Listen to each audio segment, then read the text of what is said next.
In this video, I'll show you how to change your Facebook notification settings so you can control what alerts you receive.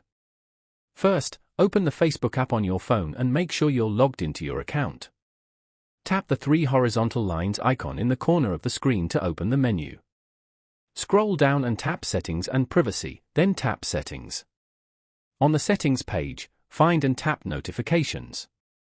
Here you'll see different categories such as comments, tags, reminders, groups, pages, and more. Tap any category to manage notifications for that activity.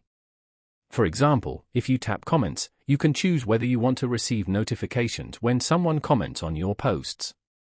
You can also decide how you want to receive notifications, such as through push notifications, email, or SMS.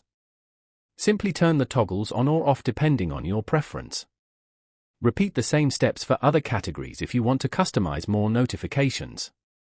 Adjusting these settings helps reduce unnecessary alerts and keeps you notified about the things that matter most.